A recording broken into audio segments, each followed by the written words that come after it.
when na me planning. Say the rate at which are addicted Ghana with our youth. Na obiya hwe wo mo no. Sesi a unim say solid tape ya ene glue na ye de sompa bo ano. Boys retinum dum si etim no mu. Omadu baby say bi no eburu wo mu biem. And SS nkwala kitenkite kura no sesi ewi a omo bo no. Ene tramadol ene sa nduro basa no. Yehwe abusafo we ye Okomfour Kwaadee. 1 FM. Me pay the picture of Okomfour Kwaadee our address here or that. And this current what we are seeing. And there are several videos and everybody here one. Who be true? Okomfour Kwaadee was in Ghana. Prophet Kofi Amponsah described as one of the talented guys anyame de emaye Ghana. I am too much worried. And I mean now you say Mike. Yeah. It dawned on me say wo baba wo babema. Na awurade anom wa na otinken sense ya. Ano eden. Hwe. We say you to not start isua de bi. Say mo be across the a year. Tamana asamo jan ewo mu peak makeresi enom ene sulenum wo mu peak no Ezra 94.1 FM Wonim say na youth no twen Wonim say na youth no twen 94.1 FM Emma wo mu yi wo mu ti ansa no mo so kwetwa the same haircut Okay. And the dreadlocks e gugu quality su nyina ye na sa so say ye hwe footballers Ene anum to 4 ye hwe adwom to 4 Yeah. Omo hairstyle ene generation e woso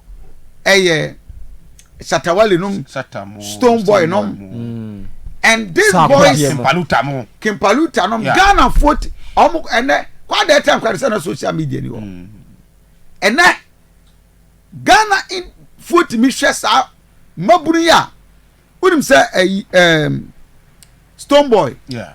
Shatawale Yeah. yesu omo ho ade e wo ye basic school creative art. Yeah.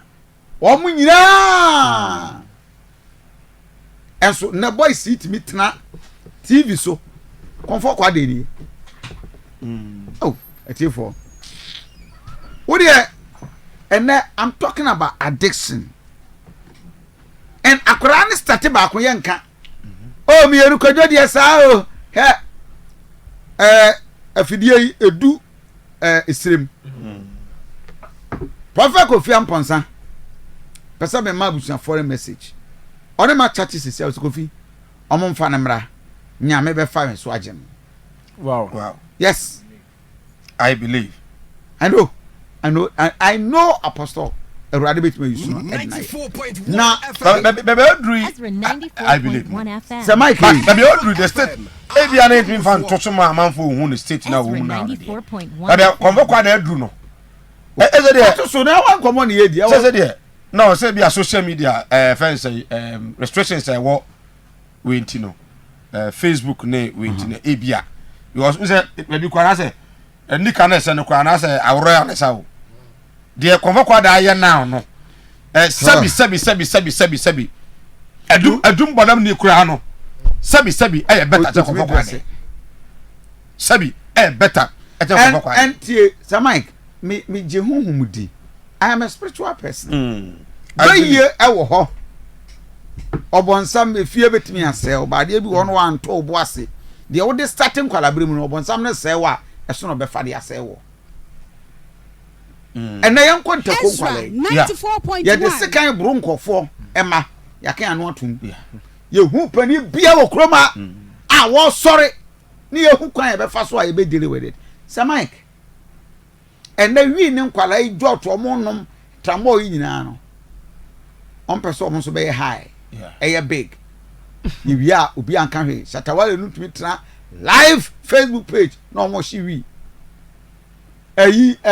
Boy fan guy ya oto sa akwade nom na cigar no esi wana no ba ku abanum bi ma fence Kofi wache kwa okese ɛne yɛ kwa akɛse kwa okese abodam nobody afei mo ma me videos na nkwala na no manfo anom tramadol no a ɔma yɛ high ɔmo na mo a na ɔmo gyina hɔ so wada fam say na no me ni David akira he ya obegyina hɔ kwansin o ye gyina obegyina hɔ kwansin say ya MC now begin to roll this the videos boardroom now Kwaadee is okay. I'm giving you series of videos pictures ubehu near ekoso now it's so sad say ebi ya Ashtown adum wa sesi kuma Ghana hwe abruchire on Denmark Finland na ade any Oko Netherland no more we legalize it. Okay, but you know what they do? You have the limit a bit man do. Okay, ya man ko ton baby asa emra nya adwuma wo Ghana ha kube tofi